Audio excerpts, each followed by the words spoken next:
Serious financial practitioners do not spend much time contemplating deeper philosophical challenges, but then the same goes for most of us. I do not spend much time contemplating whether the chair I am sitting in really exists or not.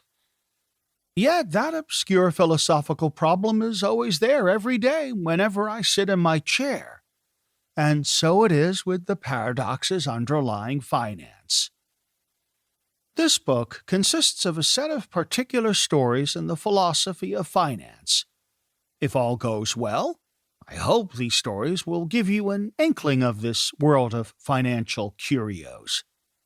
In other words, here are case-by-case studies of some basic concepts in finance that take us deep into the territory of paradox.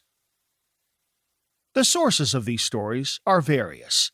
Some are drawn from my own 20-plus years of real-life experience as a financial executive in the banking sector. Others are famous stories or legends of old. A few tales are entirely apocryphal, a way to deal with abstractions by presenting examples. But all, however odd or enigmatic, are intended to give you some perspective on what's going on inside the world of finance itself. Each story is, you might say, a thought experiment in the laboratory of the philosophy of finance. Our objective is to journey over the metaphorical financial rainbow, or perhaps go with Alice and explore the other side of the financial looking glass. Now, let me also say what this book does not intend to cover. There is already a very large body of mainly academic writing on the so-called philosophy of economics. This writing tends to be technical.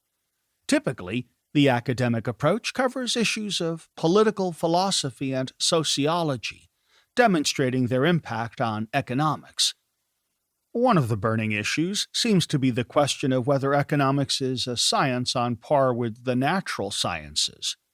Many of the issues addressed by academicians are couched in very formalistic terms, and their theses are developed through citations of different historical schools of economics, philosophy, or political theory. This book takes another route.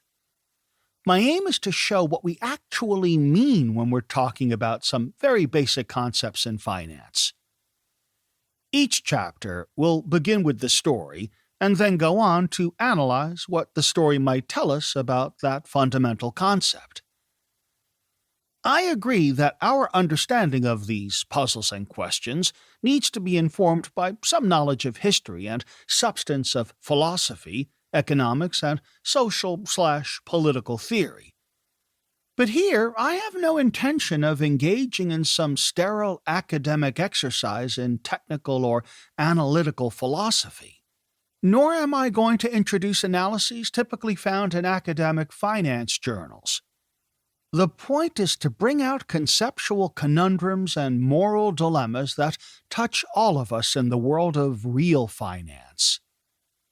What I've found is that many people in the finance business do sense these philosophical puzzles whispering in their ears as they go about their daily business. In fact, I suspect that all of us, as we deal with everyday personal financial concerns, have some sense of the paradoxical soup lying just below the surface.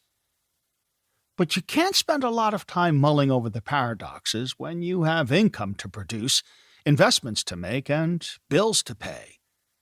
Dwelling on conundrums would be seriously distracting if it interfered with settling your accounts.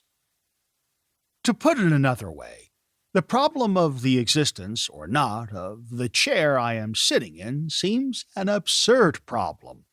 Not only pointless, but perhaps even meaningless.